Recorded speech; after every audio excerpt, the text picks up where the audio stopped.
அன்புக்குரியவர்களே, பொதுவாக இயேசுவிடம் சண்டைக்கு வரும் பரிசேயர்கள் இன்றைக்கு அவரை கல்லால் எறிந்து கொள்வதற்கு முற்படுகின்றார்கள்.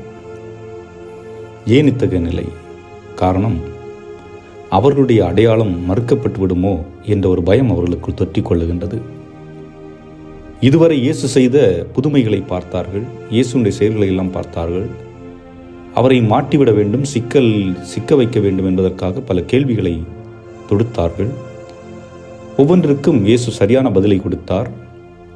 தொடர்ந்து அவரை எவ்வாறு கைது செய்யலாம், எவ்வாறு சிறைப்படுத்தலாம், எவ்வாறு கொலை செய்யலாம் என்று திட்டம் போட்டுக் கொண்டிருந்தவர்கள் இன்றைக்கு இயேசுவை கல்லால் எறிய முற்படுகின்றார்கள். காரணம் என்ன? ஒன்றே ஒன்றுதான் அவர்கள் சொல்லுவது, இவர் கடவுளை பழித்துரைத்து விட்டார், தானும் கடவுளும் தந்தையாகிய இறைவனும் ஒன்று என்று சொல்லுகின்றார் என்ற ஒரு வாதத்தை அவர்கள் முன்வைக்கின்றார்கள். இயேசு தன்னை வெளிப்படுத்துகின்றார். அந்த வெளிப்பாடை அவர்களால் ஏற்றுக்கொள்ள முடியவில்லை என்பதுதான் யதார்த்தமான ஒன்று கூட. பொதுவாக நாம் இப்படி பார்க்கலாம்.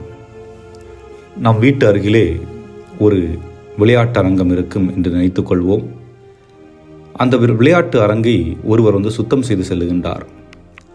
அவர் எங்கிருந்து வருகிறார், எங்கே செல்லுகின்றார், எங்கே உறங்குகின்றார் என்பது நமக்கு தெரியவில்லை. ஆனால் ஒரு கட்டத்திலே அவரை பாராட்டுகின்றார்கள், போற்றுகின்றார்கள். இவ்வாறு நாட்கள் கடந்து செல்லுகின்றது. ஒரு நாள் இந்த மனிதர் யார் என்பதை அவர்கள் கண்டுகொள்ளுகின்றார்கள். இவர் வேலை இழந்த ஒரு மனிதர், வீடற்ற ஒரு மனிதர், பொதுவிலே படுத்து உறங்கக்கூடிய ஒரு மனிதர் என்று அறிந்தவுடனே அவரை தூற்றவும் அவரை துன்புறுத்தவும் ஆரம்பித்து விடுகின்றார்கள். அதுபோன்றுதான் இயேசு அதுவரைக்கும் பாராட்டப்படுகின்றார், போற்றப்படுகின்றார், புகழப்படுகின்றார். ஆனால் நானும் தந்தையும் ஒன்று என்று சொன்னவுடனே இந்த மக்கள் அவரை கொலை செய்வதற்கு முற்படுகின்றார்கள்.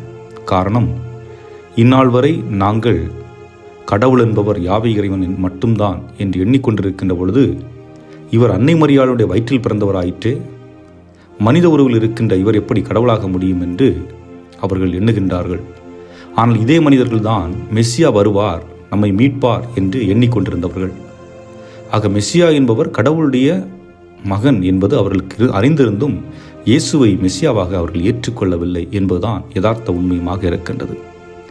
ஆகவே இயேசு என்ன சொல்லுகின்றார்? நான் சொல்லுகின்ற வார்த்தையின் அடிப்படையில் உங்களால் நம்ப முடியவில்லை என்றால் என்னுடைய செயலின் அடிப்படையில் நம்பலாமே என்று சொல்லுகின்றார்.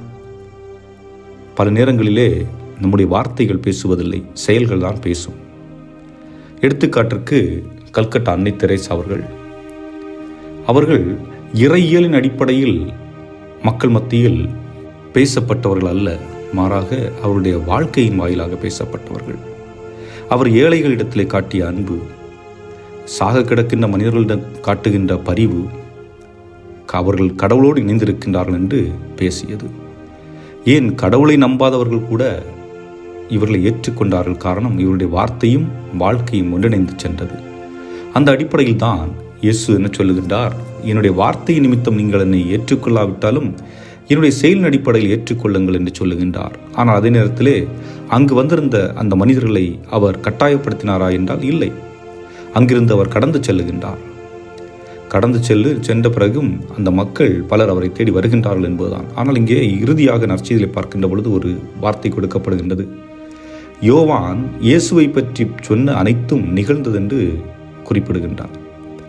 ஆக யோவான் எந்த புதுமையும் செய்யவில்லை, ஆனால் இயேசு பல புதுமைகளை செய்தார் என்றும் குறிப்பிடப்பட்டிருக்கின்றது.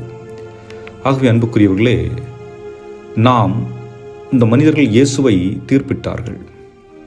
இயேசு யார் என்பதை அறியாமல் தீர்ப்பிடுவது, அதுபோன்று பல நேரங்களிலே நாமும் நம்முடைய வாழ்க்கையிலே பலரை அறிந்தும் அறியாமலும் தீர்ப்பிட்டு கொண்டிருக்கின்றோம்.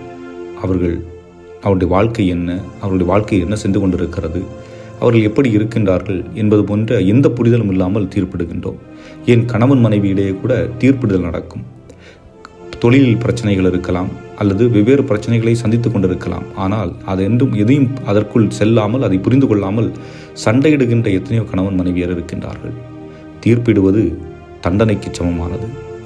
அதேபோன்று ஒருவர் செய்கின்ற செயலை வைத்து நாம் அவர்களை மதிப்பிட கற்றுக்கொள்வோம். தேவையில்லாமல் மற்றவர்களை பழித்துரைப்பதோ அல்லது அவருடைய பெயரை கெடுப்பதோ நாம் செய்ய வேண்டாம். ஏனென்றால் ஆண்டவர் விரும்புவது நாம் மனிதனை மனிதனாக ஏற்றுக்கொள்ள வேண்டும் என்பது. அதுபோன்று தந்தையாகிய இறைவனையும் நாம் ஏற்றுக்கொள்வோம். இயேசு கடவுளின் மகன் என்றும், அவரை மீட்பர் என்றும், அவரே நம்மை மீட்க இருக்கின்றார் என்றும் நாம் ஏற்றுக்கொண்டவர்களாக இந்த நாளை தொடர்ந்து இறைவன் கருத்தை ஒப்புக் கொடுத்து மன்றாடுவோம். ஆமென்.